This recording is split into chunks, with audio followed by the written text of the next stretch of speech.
title of my lecture is framed as a question. Admittedly, a loaded, even overloaded question. What does it mean to be human in the era of posthumanism and global fascism? It is one of those questions that politely pretends to be a title, but secretly aspires to become a life's work. The scope is undeniably vast. And I chose it quite deliberately. I wanted a question large enough to keep me occupied for quite some time. Indeed, if I were to claim that I could answer it fully in one lecture, you would have every reason to escort me politely but firmly out of this room. No lecture constrained by time can exhaust such a field of inquiry. At best, it can sketch an incomplete map, identify some of the central tensions, and perhaps provoke more questions than it resolves. But every journey, as we know, has to begin somewhere.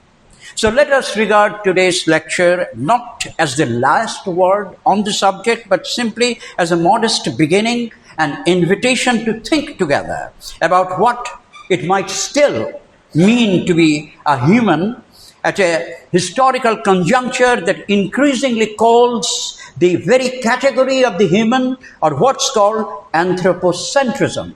Anthropocentrism is human-centeredness, anthropocentrism into question. Now, before we proceed any further, let me begin with a few epigraphs, intellectual companions, if you will, that have accompanied me while thinking through the questions that lie at the heart of this lecture. The first, perhaps unsurprisingly, comes from Shakespeare. I confess I can't resist beginning there, not least because I'm currently teaching a graduate course at ULab called The Cultural Construction of Shakespeare. So for better or worse, Shakespeare has become something of an occupational hazard. So here is Hamlet, reflecting on that wonderfully perplexing creature we call the human being. I quote, "What a piece of work is a man! How noble in reason, how infinite in faculty, in form and moving, how express and admirable. In action, how like an angel. In apprehension, how like a god. The beauty of the world, the paragon of animals. And yet, to me, what is the quintessence of this dust? Man delights not me, no woman either." Unquote. So this is Hamlet speaking to Rosencrantz and Guildenstern in Act 2, Scene 2. Perhaps few passages in world literature have celebrated and in the very same breath unsettled the idea of the human with such extraordinary force. Shakespeare elevates the humanity almost to the divine, only to pull the rug from under our feet a moment later. We are at once the paragon of animals and the quintessence of dust. As we'll soon see, that paradox lies at the very center of my lecture today. Over 4 centuries later, we're still wrestling with Hamlet's question, although we now do so in a world populated not only by humans, but also by algorithms, artificial intelligence, ecological catastrophe, and resurgent fascisms across much of the world, Bangladesh included, of course. Hamlet, I suspect, would have had plenty to update if he were writing today. So let me turn to a few more voices that continue to shape my own thinking about what it means to be human. My second epigraph is from Rosa Luxemburg. So from a prison cell in 1916, the Marxist revolutionary Rosa Luxemburg offers not a definition of humanity, but an ethic of courage, joy, and solidarity. And I quote, "To be a human being means to joyfully toss your entire life on the giant scales of fate, if it must be so, and at the same time to rejoice in the brightness of every day and the beauty of every cloud. I don't know any recipe that can be written down on how to be a human being. I only know when a person is one." Unquote. Yet another epigraph. Edward Said, whose work has amply benefited me over the years, reminds us why humanism still matters. And I quote Said here. Humanism is the only, I would go so far as saying that the final resistance we have against the inhuman practices and injustices that disfigure human history, unquote. And finally, the great Native American feminist, novelist, and activist Leslie Marmon Silko, and she offers a reminder, especially worth remembering in an age saturated with digital technology, rather digital delirium and spectacle. So I quote Silko, the only way to get change is not through the courts or, heaven forbid, the politicians, but through a change of human consciousness. Only through the arts, music, poetry, dance, painting, writing can we really reach each other, unquote. Now, taken together, these voices neither speak in unison nor erase their differences, yet they converge on one indispensable insight: to be human is not merely to belong to a biological species. It is to inhabit a social world, to resist domination, to cultivate solidarity, to defend and enact justice, and to imagine otherwise. Now that I have shared with you the constellation of epigraphs that guides my own thinking, bringing into conversation Luxemburg's radical sociality and ethical courage, and Said's democratic, anti-colonial humanism, and Silko's faith in the transformative power of art and, by extension, the humanities, let me turn to the world that both shapes us and is in turn shaped by us. So what kind of world do we inhabit? I realize that's another dangerously large question.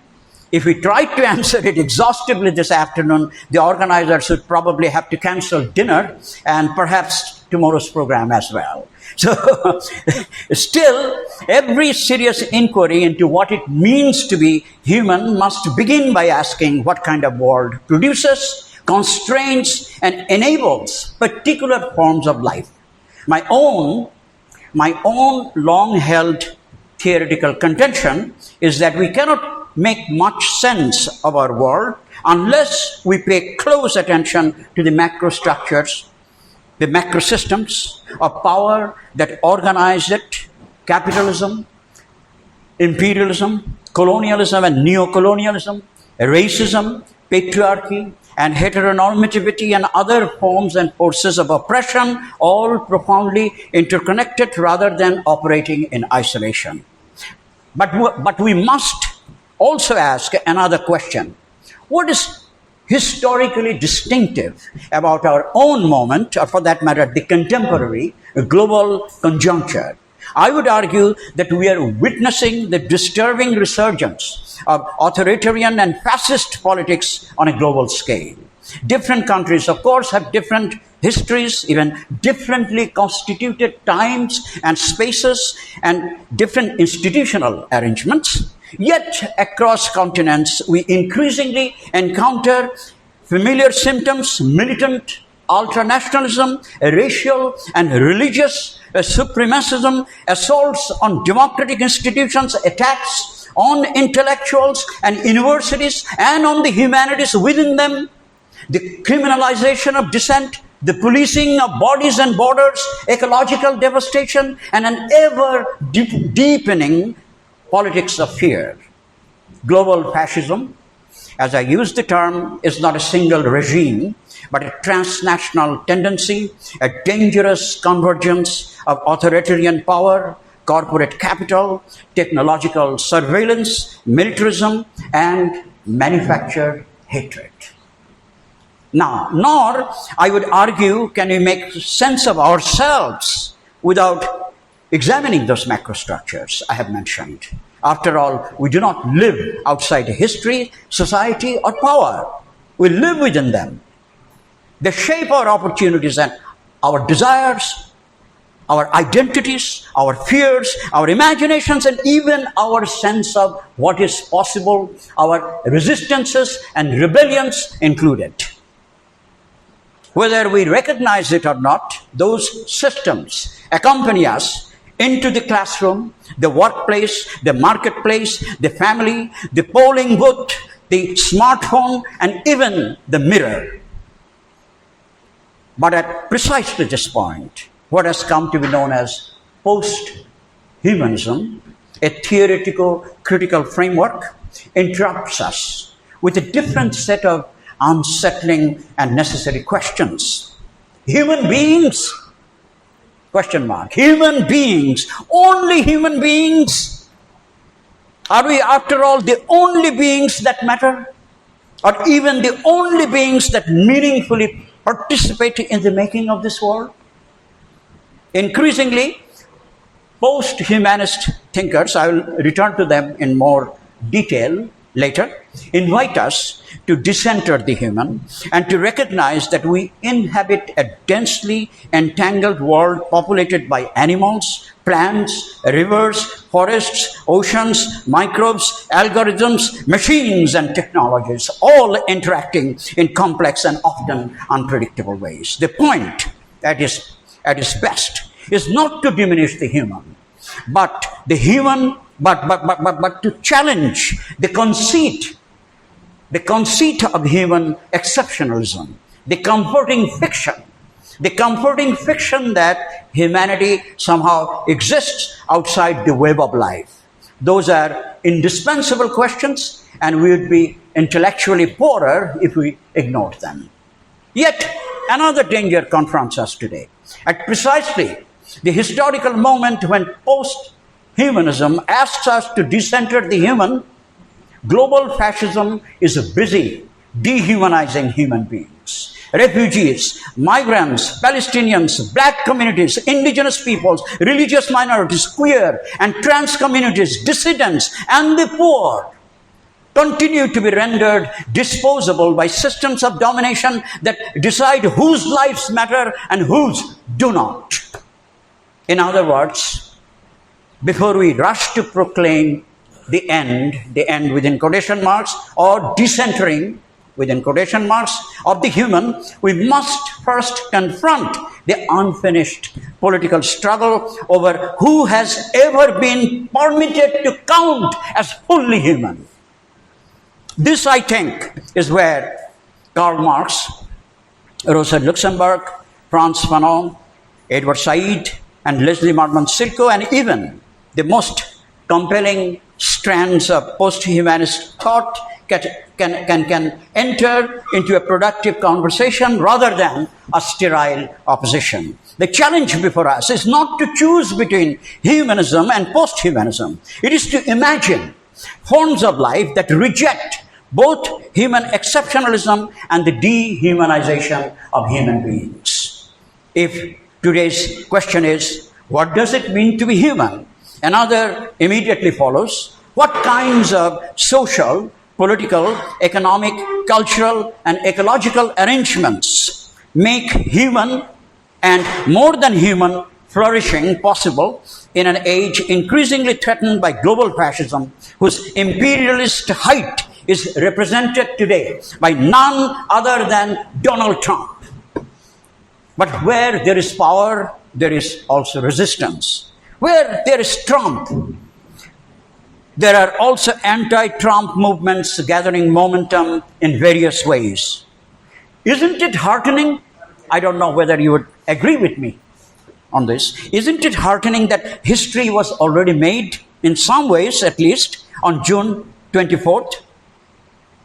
Yes, last month, within the belly of the beast called the United States, to use the Cuban revolutionary Jose Marti's metaphor, with New York's Democratic Socialist Mayor Zohran Mamdani's endorsement to helping galvanize a growing movement, a record-breaking 10 socialist candidates stormed to victory across New York.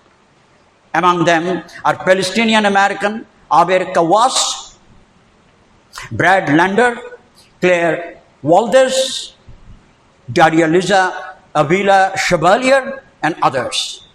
This, I think, is more than an electoral triumph. It is a victory for grassroots organizing, working class solidarity, and the politics of liberation over the politics of fear. Another reminder that when people organize, they tend to win. But let me get back to the question of global fascism itself. By global fascism, I do not mean a simple repetition of the fascisms of the 1920s and 1930s. I mean a transnational constellation of authoritarian politics marked by ultranationalism, racial and religious supremacy, militarism, corporate concentration of power, digital surveillance, anti-intellectualism, attacks on democratic institutions and universities, ecological destruction, and the systematic production of disposable populations. It assumed different forms in different places, but its family resemblance is unmistakable. One of the best books on fascism I have ever read is a relatively recent intervention in fascism studies, the Italian Marxist philosopher Alberto Toscano's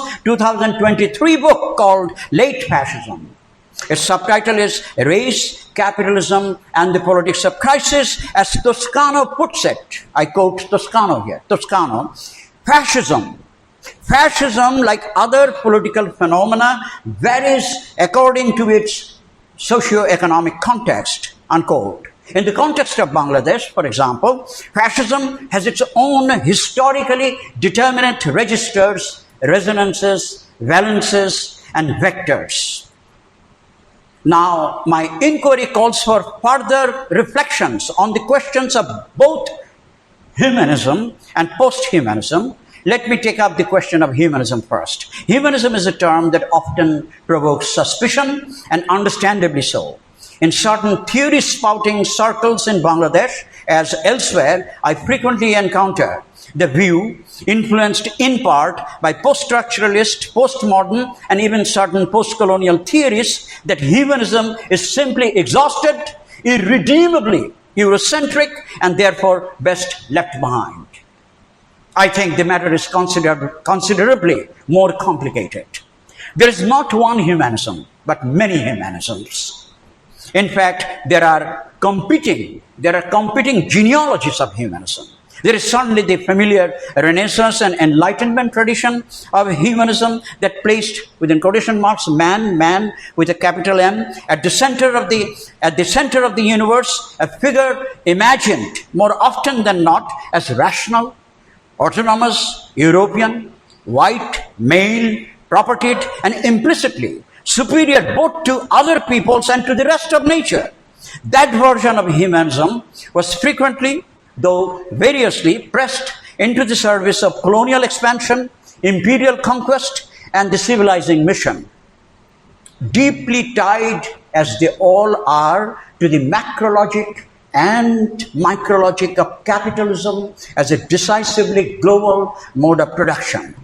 But there are other very different traditions. For example, there is a revolutionary humanism that runs to the young Marx, of the economic and philosophical manuscripts of 1844 through Amos César's anti-colonial poetics and politics and praxis, exemplified as they are in his 1955 groundbreaking, poetically and politically charged theoretical work titled Discourse on Colonialism, through Frantz Fanon's new anti-colonial humanism, as in his last major work, The Wretched of the Earth, through Edward Said's democratic humanism, as in his posthumous 2004 book called Humanism and Democratic Criticism, and through countless struggles for emancipation across the world. This humanism does not celebrate domination. It seeks to abolish it. It does not ask us to become masters of the world, but to transform the social conditions that prevent human flourishing. Nor is such a vision foreign to our own intellectual and cultural tradition. Long before the modern vocabulary of humanism entered South Asia, figures such as Chandidas, Kabir, Guru Nanak, Lalan Shah, and later Qazi Nazrul Islam articulated profoundly human-centered ethical visions rooted not in conquest, but in compassion, equality, and interconnectedness. Consider Lalan's celebrated lines, Manush ভজলে সোনার মানুষ হবি মানুষ ছাড়া খ্যাপারে তুই মূল হারাবি. To worship, within quotation marks, to worship the human here is not to enthrone the isolated individual or proclaim humanity's supremacy over nature. It is to recognize our spiritual and ethical responsibility toward one another and our inseparability from the larger wave of life. This, I would suggest, is a relational rather than possessive humanism, one that resonates in surprising ways with some, if not all, of the most compelling insights of contemporary post-humanist thought. Before I take up the question of post-humanism, I think I would do well to dwell on what already came to be known as anti-humanism. Largely as a critique, anti-humanism emerged especially in the 1960s and 1970s. It staged a critique of the autonomous, sovereign, universal human subject inherited from classical humanism. Think of Jacques Lacan, Louis Althusser, Michel Foucault, Jacques Derrida, and in different ways, Roland Barthes. The target was not compassion, justice, or emancipation as such. Rather, it was the philosophical fiction of a self-transparent, self-grounding subject standing outside history, language, ideology, and power. Foucault famously declared the death of man, not because he wished to abolish human beings, but because he wanted to show that man, within quotation marks, man itself was a historically produced category rather than an eternal truth. Althusser challenged what he regarded as the humanist marks of the economic and philosophical manuscripts of 1844, insisting instead on Marx's mature critique of structures, ideology, and modes of production. Derrida questioned the metaphysical binaries upon which classical humanism has long depended. To this theorist, I'm not crazy about them though. I ain't no pro-structuralist, but there are certain insights sometimes I draw on. So in many respects, post-humanism inherits this anti-humanist critiques, yet it also departs from them. If anti-humanism sought to decenter the autonomous human subject, post-humanism extends that critique by asking us to rethink the human's relations, not only to language, ideology, and history, but also to animals, technology, ecology, and the more than human world. Yet anti-humanism also raises a question. If we reject the human altogether, do we risk abandoning one of the most powerful ethical and political vocabularies through which oppressed peoples have historically struggled for dignity, equality, and liberation. Fanon, Césaire, Said, Silko, and countless anti-colonial thinkers did not merely criticize European humanism, they sought to find alternatives to it. Their response was not an anti-humanism as such, but a radically different humanism, a decolonized, emancipatory humanism, if you will. And a decolonized, emancipatory humanism, a version in which I have long been interested, inevitably raises the question of feminism, rather feminisms, to put feminism in the plural, feminism being a broad political project of human emancipation, over-determined and over-determining as it is. So we have what is called feminist humanism. The earliest waves of modern, within quote marks, modern, the earliest waves of modern feminism were, broadly speaking, humanist. Their fundamental claim was very simple. Women are fully human. That may sound obvious today, but historically it was revolutionary. Think of Mary Wollstonecraft and Simone de Beauvoir, just to mention two among others. To put it simply, they demanded equality, education, citizenship, dignity, and freedom. But black feminists like Phyllis Whitley and Sojourner Truth, back in the 18th and 19th centuries, and in the 20th and 21st centuries, Audre June Jordan, and Bell Hooks, among others, represented in their own ways insurrectionary rupture with that white feminist tradition by organically securing to the emancipatory project of feminism the very questions of race and racism. And this is still humanism as political struggle. There is then what is called feminist anti-humanism as well. Shamsad, are you getting bored by any chance? Okay, no. Am I doing okay? All right, so feminist anti-humanism, beginning especially in the 1970s and 1980s, many feminists became dissatisfied with classical humanism. They asked, which human are we talking about?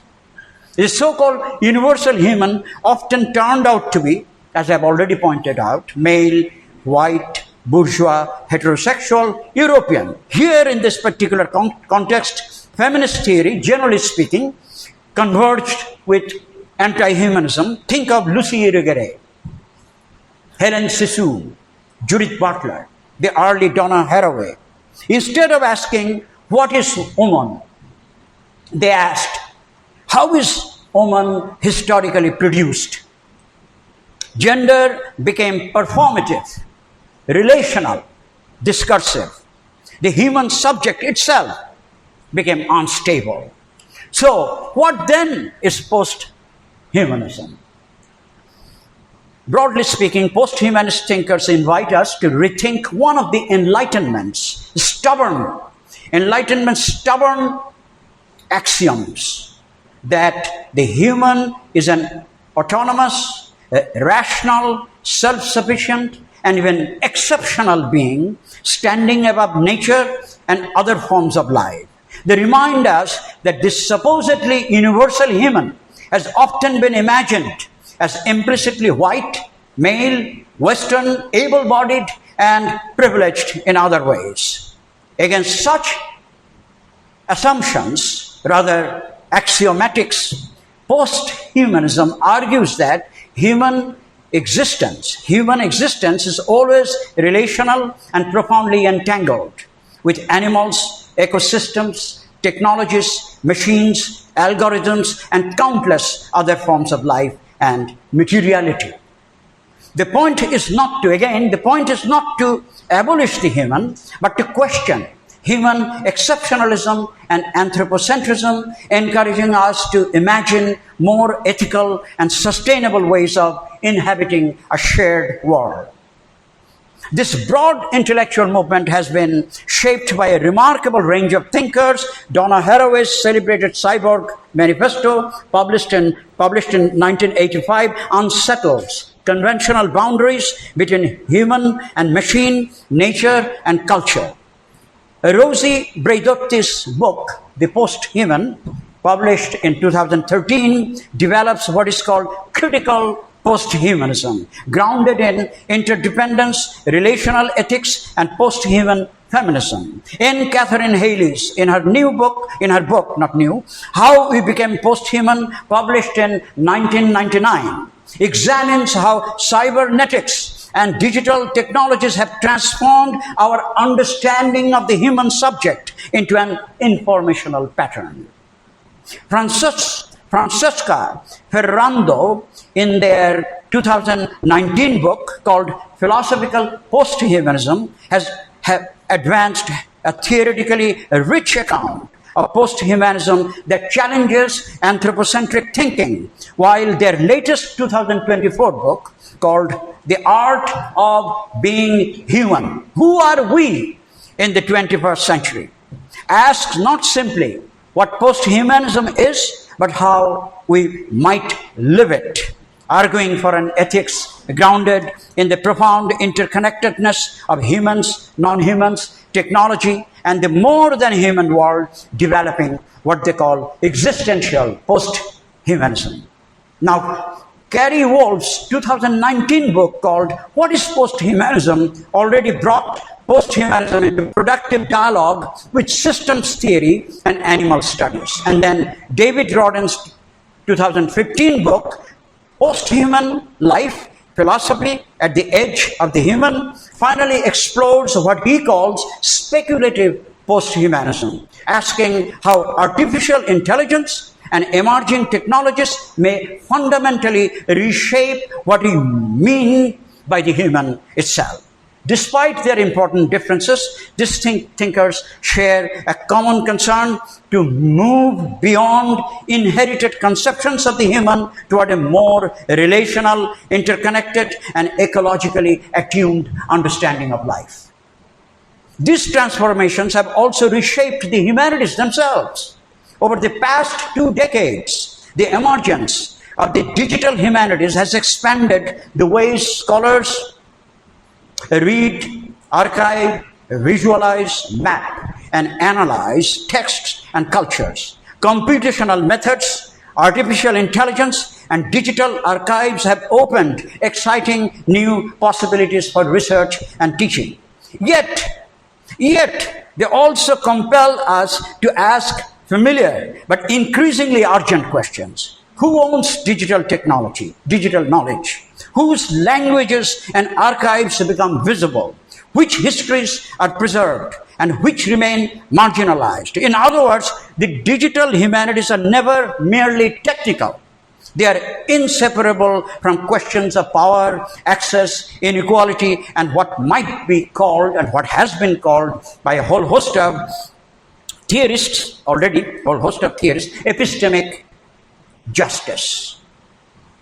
But the emergence of posthumanism cannot be separated from what many scholars have come to call the Anthropocene, the geological epoch in which human activity has become a planetary force, reshaping climate, biodiversity, oceans, forests, and even the Earth's geological systems. Whether or not one accepts the term uncritically, and many have proposed alternatives, such as the Capitalocene, to emphasize capitalism rather than humanity as the principal, if not the only. As the principal driver, it compels us to confront a sobering reality. Humans are inseparable from the ecological systems on which all life depends. Of course, Capitalocene makes more sense to me. In fact, for this, you might want to check out the Marxist environmental historian Jason W. Moore's great book called Capitalism in the Web of Life, Ecology and the Accumulation of Capital, which just came out last year. And of course, we should also distinguish post-humanism from what has come to be known as transhumanism, another category, transhumanism. But what is transhumanism? Roughly and briefly speaking, it generally embraces technological enhancement. Artificial intelligence again, intelligence, genetic engineering, cybernetic augmentation, radical life extension as pathways toward improving or even transcending the human condition.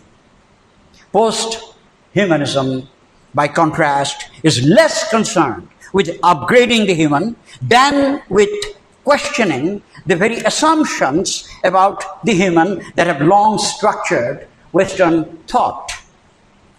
I should point out parenthetically that I'm not merely juxtaposing these developments. I'm rather arguing that they illuminate one another. The Anthropocene, for instance, explains why human exceptionalism has become untenable. Post-humanism critiques that very exceptionalism. Global fascism exposes the continuing politics of dehumanization. Now consider, for example, the rise of artificial intelligence. Artificial AI. I'm not a technophobe, by the way.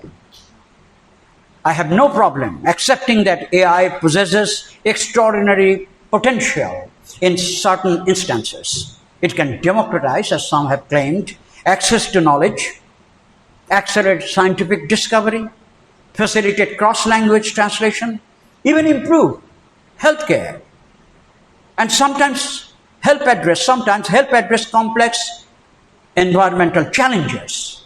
Yet, have you noticed that I'm using this word yet again and again? So there is this. It is important. Yet, under the prevailing regime of digital capitalism, AI is not simply a technological innovation. It is also a profoundly political and economic one. It increasingly functions as a profit-making apparatus, concentrating wealth in the hands of a few corporations while displacing workers on an unprecedented scale, intensifying surveillance, extracting data, and transforming human experience into a commodity. Further, not only political economically, but also environmentally, AI has its remarkable consequences.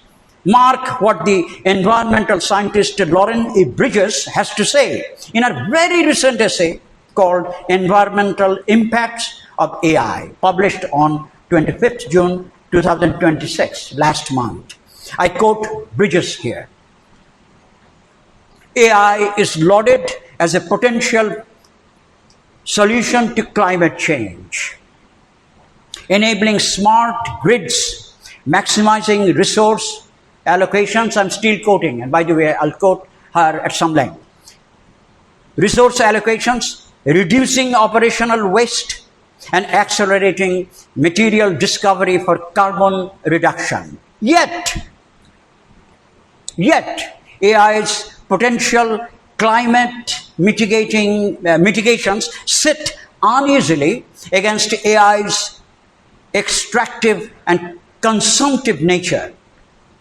AI is reliant on environmentally fraught critical materials for hardware, toxic manufacturing processes for chips and servers, and energy and water intensive data centers for data processing, all while contributing to the planet's fastest growing waste stream, e-waste, electronic waste. Additionally, AI applications are being used to accelerate oil and gas extraction and consumption, ultimately speeding up global carbon emissions production. AI. Equally important is the question of cognition itself. As AI increasingly performs tasks, one associated with memory, interpretation, writing, and critical reasoning, we must ask whether it merely augments human intelligence or also risks reshaping and even diminishing the very cognitive capacities of the human upon which democratic culture, education, and critical citizenship depend. The challenge then Let me put it this way. The challenge then is probably not AI per se, but the social relations of production, to use Marx's term, within which AI is produced, owned, and deployed. These developments, of course, bring us back to the larger political economy within which both AI and the digital humanities now operate. Technologies do not emerge in a social vacuum. They are embedded in historically specific relations of power, ownership, labor, and capital. And now this is a thoroughly Marxist insight. Technology is never autonomous. In a very recent essay called "What Marx Can Tell About Artificial Intelligence Today," that just appeared on July 14th in the magazine called Jacobin, Branko Milanovic, one of our comrades, tells us how Marx's analysis of capitalism's tendency to replace living labor with machines can help shed light on how AI take-up may develop. In any event, here are the points. AI is neither good nor bad. Digital humanities are not inherently emancipatory or oppressive. Transhumanism is not inherently liberatory or dystopian. Their meanings depend upon the historical mode of production and the social relations in which they are embedded. Technologies do not determine history, rather they are themselves shaped by historically specific social relations. The question, therefore, is not simply what technology can do, but who owns it, who controls it, who benefits from it, and under what social relations it operates. Thus, the question remains important. What happens when transhumanist dreams of technological enhancement emerge within society structured by staggering inequalities? And let me pose another question, one that I would argue post-humanist thought has not always foregrounded with sufficient urgency. What happens when the call to decenter the human historically with the global resurgence of fascism, racism, settler colonialism? Think, for example, of Zionist settler colonialism in Palestine, genocide, ongoing genocide, most visibly in the ongoing destruction of Palestinian life, and what I theorized in my 2009 book, The World in Question as Late Monopoly Capitalism. Today's late monopoly capitalism, also called digital capitalism, has even been described in one memorably and extravagantly hyphenated formulation as, are you ready for this? This is quite a hyphenated formulation: tele, techno, electro, mediatic, post-industrial, postmodern, metals and minerals-based hydrocarbon capitalism. Well, Galvara, a system that atomizes, mechanizes, digitalizes, commodifies, and ultimately dehumanizes a human being, reducing them to data, labor power, and marketable commodities in the relentless pursuit of capital accumulation. Can we then afford to speak only of decentering the human when millions of human beings are still being systematically dehumanized, dispossessed, displaced, and in far too many cases exterminated? Before we move beyond the human, must we not first confront the material and political conditions that continue to deny so many people their very humanity? In other words, who gets to become the post-human when so many have not yet been allowed to become fully human under existing social, political, and economic conditions? My point then is not to reject post-humanism, but to historicize it, to ask what the post-human can mean in a world where the struggle against capitalism, colonialism, racism, patriarchy, and genocide remains painfully unfinished, where fascism is now imperialism as the highest stage of capitalism pushed to the extremes. Perhaps this task today is not to choose between traditional humanism and post-humanism, but to ask how any post-human ethics can remain ethically and politically credible when millions of human beings are still being are still denied the conditions of being fully human. Here I draw upon insights from two excellent theoretical works, Marxism and Intersectionality, a 2019 book by Ashley J. Berer, and Transgender Marxism, a collection of essays edited by Joanne Gleason and L.O. Rourke that appeared in 2021. My argument then is that the question of the human under fascism can no longer be adequately addressed within the isolated frameworks of classical humanism, posthumanism, transhumanism, or Anthropocene studies. We need instead a dialectical, intersectional, and emancipatory humanism capable of thinking simultaneously about capital accumulation, ecological interdependence, technological transformation, coloniality, and the renewed politics of dehumanization that characterizes our contemporary conjuncture. Now I enter the second and concluding part of my lecture, the July Uprising. And this conjuncture is irreducibly global. At once global, less than global, more than global, and indeed local. Global and local coming together, local. Bangladesh too inhabits this complex historical moment. Our immediate conjuncture is of course marked by the July Uprising of 2024, a transformative event that cannot be understood apart from the intertwined realities of fascism and anti-fascist resistance. Allow me then to offer a few reflections on the nature and historical significance of the July Uprising from a dialectical, intersectional, and emancipatory humanist perspective. Indeed, the year 2024 emerged as the most significant conjuncture in the political history of Bangladesh since its independence in 1971. On August 5, as you know, we witnessed the fall of Hasina, the longest-serving fascist ruler in the country's history, brought down by what was in fact the largest mass uprising Bangladesh has ever seen.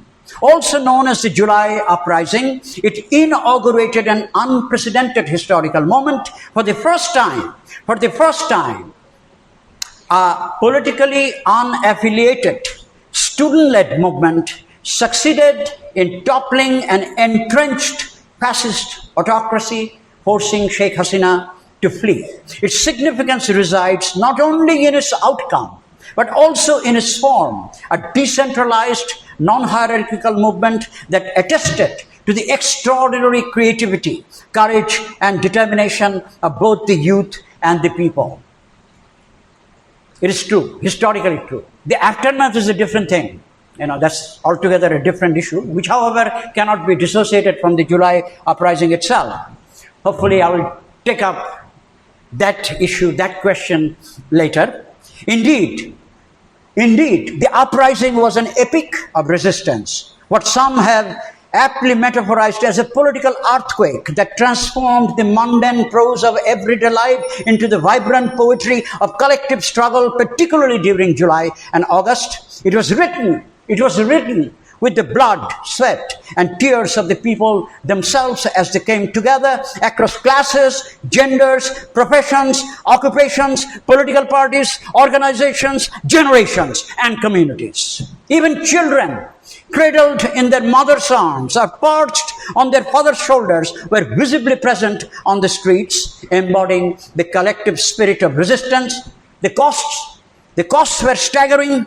At least 1,400 people were brutally killed, while nearly 20,000 were wounded, many suffering devastating injuries, including the loss of eyes, arms, legs, and other limbs. Those who were murdered came from every walk of life: children, youth, workers, women, the middle-aged, the elderly. A poignant reminder that this uprising belonged to not to any single political organization, but to the people themselves, thousands of whom paid for it with their blood, many with their lives.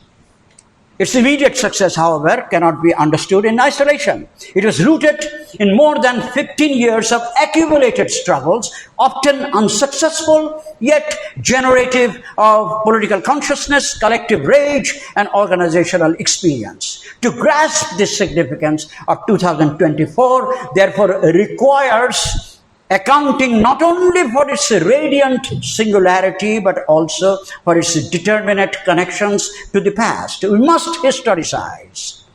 As Rabindranath Tagore himself reminds us, not that he is always rigorously historical, "O time past, you wander from world to world, continue to work in silence," unquote. And James Baldwin, one of my favorite black writers, puts the matter even more forcefully. And I quote Baldwin here. History is literally present in all that we do, unquote. To speak of 2024 then is also to speak of the political culture that has unfolded since 1972, as well as the long history of people's resistances to that very culture.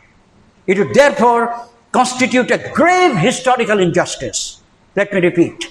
It would therefore constitute a grave historical injustice, indeed an affront to both our conscience and the people themselves, if such a mass uprising is reduced to a conspiracy, as some would have it, or dismissed it as the handiwork of opposition-linked forces. Such erasures are not interpretations. They're distortions. They erase the agency of the masses themselves. The uprising, of which I was a direct, unrepentant participant, reclaimed the three foundational principles of 1971, equality, justice, and humanity, principles that successive regimes had systematically violated. It also decisively dismantled. Should I say decisively dismantled now? But at that point, it was this understanding, impression, that it dismantled the Awami League's manipulative binary of freedom fighter versus Razakar, exposing both its historical inconsistency and its authoritarian opportunist deployment. It is not for nothing that the anti-discrimination student movement repeatedly declared, and I quote in my translation, "A new Bangladesh will be built." Mark these words. These words are repeated during the uprising from the platform of anti-discrimination student movement. So I quote, "A new Bangladesh will be built through the student citizen uprising where equality, justice, and human dignity will prevail," unquote. We must hold on to that declaration. To remember is to resist. To forget is to invite defeat. Independence lives in memory. Let us therefore reject the false binary that pits 1971 against 2024. They are not antagonistic moments, but historical echoes, interconnected struggles animated by the same unfinished aspirations. As my favorite African revolutionary, Amilcar Cabral, puts it, claim no easy victories. As I've argued elsewhere, every progressive mass movement remains necessarily incomplete and even paradoxical. Never fully victorious, never entirely defeated.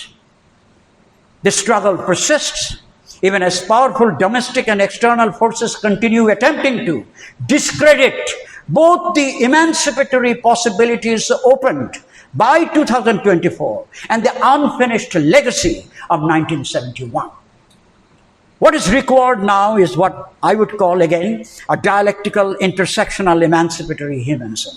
Dialectical because the July uprising can be understood only through its constitutive contradictions, continuity and rupture, victory and incompleteness, memory and becoming. Intersectional because no democratic future can emerge by abstracting the people from the differentiated realities of class, gender, religion, ethnicity, disability, region, sexuality, or generation. And emancipatory because the struggle is not merely against an authoritarian regime, but against every structure of domination, economic, political, cultural, patriarchal, colonial, ecological, and epistemic, that denies the human beings and the diverse forms of life the conditions necessary to flourish. I'm towards the end. Within such a framework, democracy must mean, the question of democracy is very important. Democracy must mean far more than electoral ritual or constitutional formality. It must become the material democratization of everyday life. It must speak first and foremost to those who continue to bear the greatest weight of history. Women, workers, poor peasants, religious and ethnic minorities, indigenous peoples, persons with disabilities, and other marginalized communities who together constitute the majority, the overwhelming majority of the people. If you want to talk about the people, let's mean it. Who are the people? You, I, the middle class and the upper class together. If you want to talk about the majority of the people in this country, আমাদেরকে খেটে খাওয়া মানুষের কথা বলতে হবে, তারাই majority. তার সাথে যুক্ত করতে হবে নারীদের। বর্তমান সময় আমাদের নারীদের সংখ্যার দিক দিয়েও নারী বেড়ে গেছে, পুরুষের সংখ্যার চেয়ে নারীর সংখ্যা বেশি। সেখানেও সংখ্যাগত দিক যদি ধরি, আর তারপরে তো আমাদের মাইনরিটি আছে যাদের কথা তো কোনো রাজনৈতিক দল তাদের নিজেদের এজেন্ডার মধ্যে রাখে নাই, রাজনীতির মধ্যে রাখে নাই, জনগণকে ধাপ্পা দিয়ে চলেছে। এই চারটা মাইনরিটি সংক্ষেপে বলতে গেলে: religious minority, linguistic minority. Bangladesh কি কেবলমাত্র বাংলা ভাষার মানুষের দেশ? বাংলাদেশ তো এখানে বিহারি আছে, অন্য জাতির ভাষা আছে, বিভিন্ন ভাষার দেশ হচ্ছে বাংলাদেশ। তো সেটা গেল কোথায়? Linguistic minority. আর আরেকটা এথনিক মাইনরিটি তো আছেই, including the indigenous peoples, and then you have sexual/gender minority, of which hardly anybody speaks. Gender and /sexual minority, LGBTQA+1। এখন মনে হতে পারে যে আমি খুব ফ্যাশনেবলি বোধহয় কথাটা বলছি, আসলে বাস্তবে তো তারা আমাদের বাংলাদেশে আছেন, তারা আমাদের দেশের নাগরিক। সুতরাং তাদের কথা কোথায়? এই যে জনগণ করে, আমি তো লক্ষ্য করি যে আমরা জনগণের নামে কথা বলি, কর্পোরেশনও জনগণের নামে কথা বলে, রাজনীতিকরা তো অভ্যাসবশত বলে, মধ্যবিত্ত বুদ্ধিজীবী, তথাকথিত বুদ্ধিজীবীরা জনগণের নামে কথা বলে। এবং এই জনগণ এটা একটা ফাঁকা বলি। জনগণ যদি সত্যিকারে মিন করতে হয় তাহলে তো তোমাদের কথার মধ্যে প্রথম আসার দরকার নারী এবং খেটে খাওয়া মানুষ, ওভারওয়েলমিং মেজরিটি। আসবে না, এটা তো যুক্তিতে কাণ্ডজ্ঞানের ব্যাপার, সেটা তো নাই। মাইনরিটি যারা, তাদেরও কথা আসতে হবে। গণতন্ত্র মানে শুধু মেজরিটিকে নিয়ে না, মাইনরিটিকে নিয়ে ও তাদের অধিকার সংরক্ষণ করা, তাদের কথা সামনে আনা। কিন্তু কোনো রাজনৈতিক দল 1972 সাল থেকে আজ পর্যন্ত আপনারা যদি কেউ দেখাতে পারেন আমাকে যে তারা জনগণকে ঠিক এইভাবে ডিফাইন করে জনগণকে আসলে কেন্দ্রিকতা দিয়েছে, আসলে সেটা তো দেয় না। তো এগুলো আমাদেরকে, আমরা যেহেতু হিউম্যানিটিজ স্কলার, ক্রিটিক্যাল থিঙ্কিং বলে, এটা বাজওয়ার্ড হয়ে গেছে ভাবে। হ্যাঁ, ক্রিটিক্যাল থিঙ্কিং মানে আমি অন্য কিছু বুঝি। ক্রিটিক্যাল থিঙ্কিংয়ের একটা ডেফিনেশন হচ্ছে যে আমরা একটা অবজেক্ট বা একটা সাবজেক্টকে নিলাম, তারপর বিভিন্ন দিক থেকে এটাকে দেখলাম, মাল্টিপল পার্সপেক্টিভ। এটা একটা অ্যামালগামেশন। ক্রিটিক্যাল থিঙ্কিং সেখানেই শেষ হলে তো মুশকিল, কারণ ওখানে তো আরেকটা স্টেপ নিতে হবে। কে কথা বলছে, কে ক্ষমতাবান, কে কম ক্ষমতাবান, কার পার্সপেক্টিভ ক্ষমতা থেকে আসছে, কার পার্সপেক্টিভ অক্ষমতা থেকে আসছে। তথাকথিত একাডেমিক অবজেক্টিভিটির নামে আমরা এগুলো খালি এক্সপোজ করতে থাকি, বর্ণনা করতে থাকি। This is what I don't subscribe to. তো my understanding of critical thinking is certainly way different from the understanding of those who mean by critical thinking only this amalgamation or summation of multiple perspectives that they deploy to describe or analyze or anatomize either a subject or an object, and so on and so forth. তো সেটা একটা আছে। এখন কি দাঁড়াচ্ছে? Democracy. তাহলে religious ethnic minorities, indigenous peoples, persons with abilities, and other marginalized communities who together constitute, as I've already said, overwhelming majority of Bangladesh.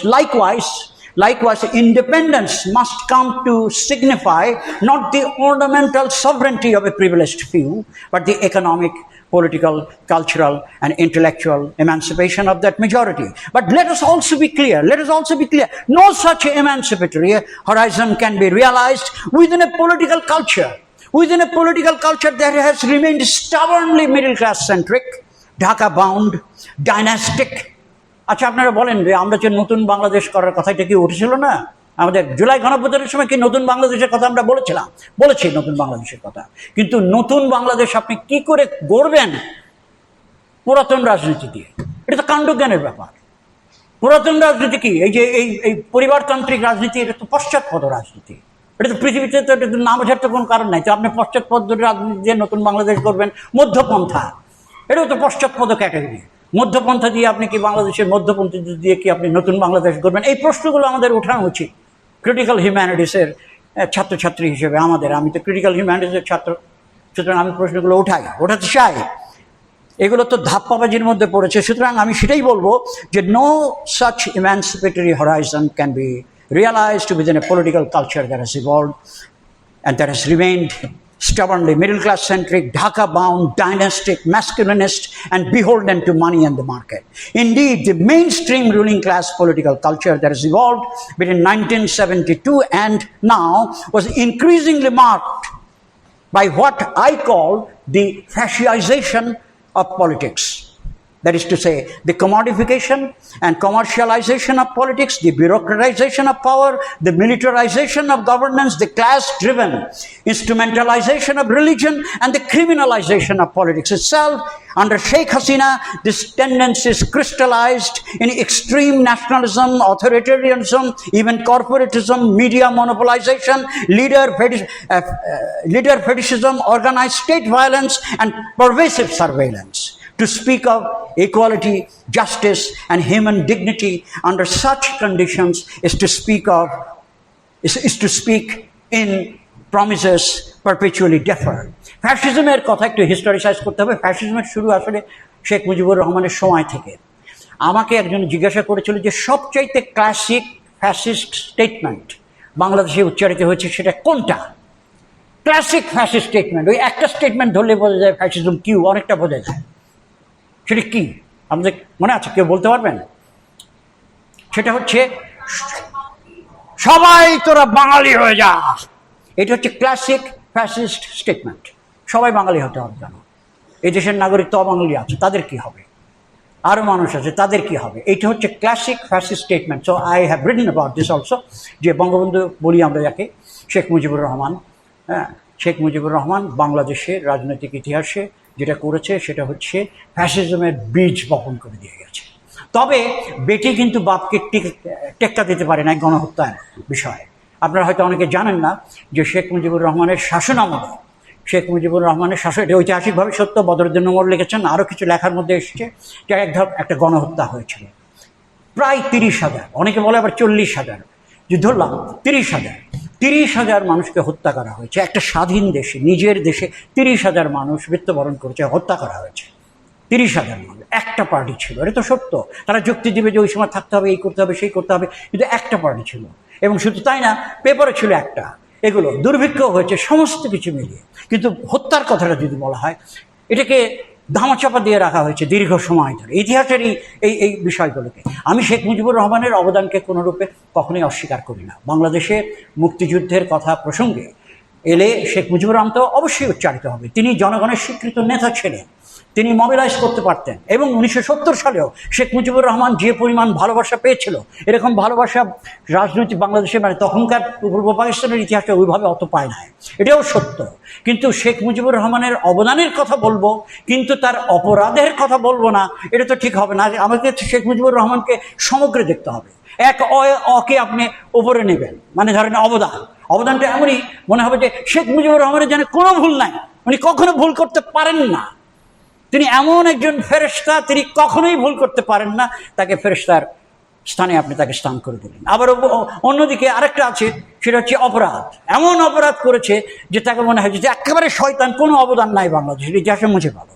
তো অবদান এবং অপরাধের সমগ্রে বিচার করতে হবে। তবে একটা মানুষের অপরাধ এবং অবদানের সমগ্রে বিচার করতে গেলে আরেকটা জিনিস আসে, সেটা হচ্ছে যে তার আগের কাজ এবং পরের কাজ দুটাকে তো তুলনা করতে হয়। আগের কাজ স্বীকার করে নিলেও অনেক সময় দেখা যায় যে পরের কাজগুলো আগের কাজগুলোকে ম্লান করে দিচ্ছে। এটা বলি না আমরা যে আগের কাজ আমরা করেছি একটা, ঠিক আছে, পরের কাজ এসে দেখলাম যে সেটা এমন ভয়াবহ হলো যে আগের কাজকে ম্লান করে দিচ্ছে। এরকম হয় কারণ একটাই আমার কথা হচ্ছে একটাই গণহত্যা হয়েছে। নাম্বার নিয়ে আবার বিতর্ক করবে যে না ওটা তো 25,000 হয়েছে। আরে 25,000 যদি হলে ওটা তো খারাপ। যদি কেউ বলে না না ওটা তো 100 জন ছিল, তাও খারাপ। কিন্তু গণহত্যা হবে কেন? হত্যা হবে কেন? হত্যা হবে কেন? এই একটাই প্রশ্ন। হত্যাকারীকে তো আমরা বঙ্গবন্ধু অনেকে বলে, আমি তো বলা আমার জন্য খুব ডিফিকাল্ট হয়। তো যাই হোক, ডিফিকাল্ট না, আমি বলি না, আসলে কখনই বলি না, unrepentantly. That said, well, the July uprising therefore ought not to be remembered merely as a spectacular political event or a successful transfer of power. Its deeper significance lies in its ethical and historical invitation to imagine and create a republic grounded not in domination, but in solidarity, not in exclusion, but in radical inclusiveness, not in privilege, but in equality, not in dehumanization, but in the continual humanization of society itself. Such humanization is never complete. It is an unfinished historical praxis, renewed through struggle, sustained by memory, and animated by hope.